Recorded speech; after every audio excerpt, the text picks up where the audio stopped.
So you look good when you back that ass up.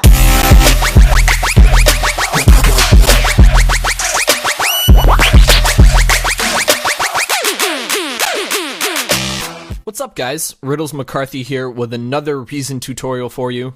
What you just heard is the drop from my recent Back That Ass Up bootleg I just released on SoundCloud. I'll leave a link in the description below.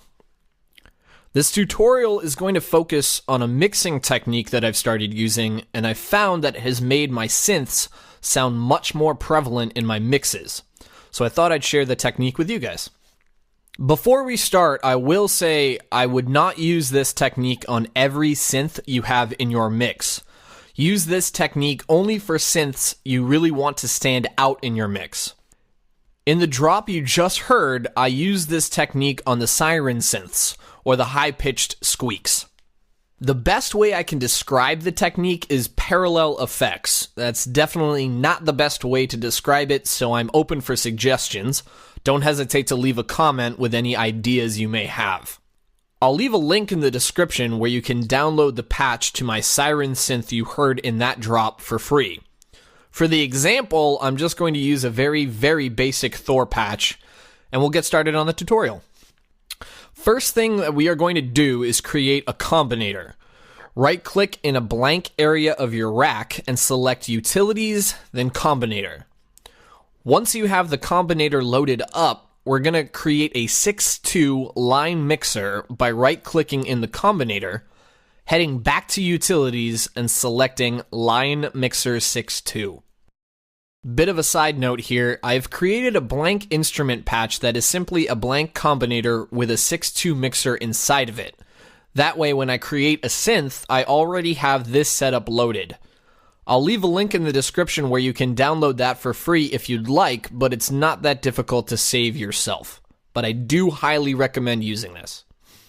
Once you have a combinator and a 6-2 line mixer, go ahead and create a Thor by right-clicking in the combinator, selecting Instruments, then selecting Thor. I'm going to stick with the default patch because the sound we're using is irrelevant. Once you have the Thor loaded, create a Spider Audio Merger Splitter by right-clicking underneath your Thor and choosing Spider Audio Merger and Splitter from underneath the Utilities menu. After you've loaded your Spider Audio Merger Splitter, press the Tab key on your keyboard. This will flip the synthesizers around so we can mess around with their inputs. Unplug the input on channel 1 of our 6-2 line mixer. We're doing this because we do not want Thor's output going directly into the input of our line mixer. We want to send a signal to the audio merger splitter so that the effects we are about to create can be routed to different inputs of our mixer. That sounds complicated, but bear with me. Once unplugged, take Thor's output and wire it into the audio merger splitter's first input. Now take the merger splitter's first output and wire it into the line mixer's first input. To double check your work, press the Tab key. Channel 1 should be named Spider Audio 1. If it does not say that, something has been wired incorrectly. Press the Tab key on your keyboard again and make sure your setup looks like mine. The next step of this tutorial is very flexible in terms of what you as a producer would like. For the sake of the tutorial, I'm going to create an echo delay, but you can use whatever kind of effect you would like. While holding down the Shift key on your keyboard, right-click in your combinator's rack directly underneath the Spider Audio Merger and select the Echo from underneath the Creative FX menu. Holding down the Shift key tells Reason not to use the default wiring for that effect. Meaning, Reason will not grab the output of Thor, in our example, and directly wire that into the input of the Echo, in our example.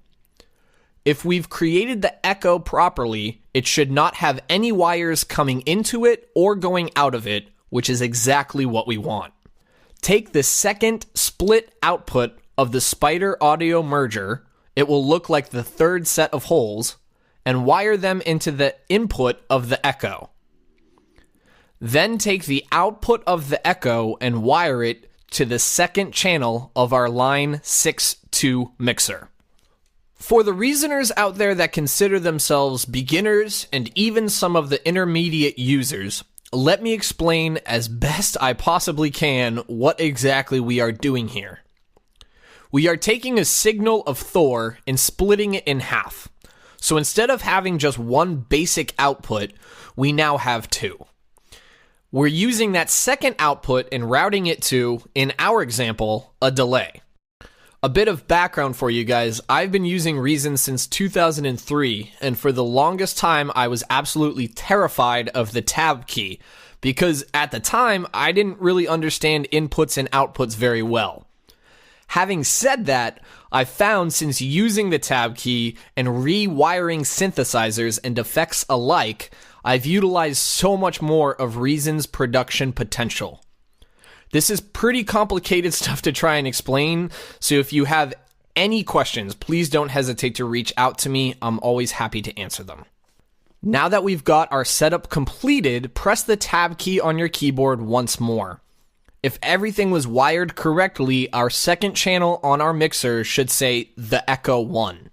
When I'm using this technique, I solo the second channel just so I can mess with my effect settings as I see fit. If I play a note on my keyboard, I should hear the initial patch of Thor with the delay effect on it.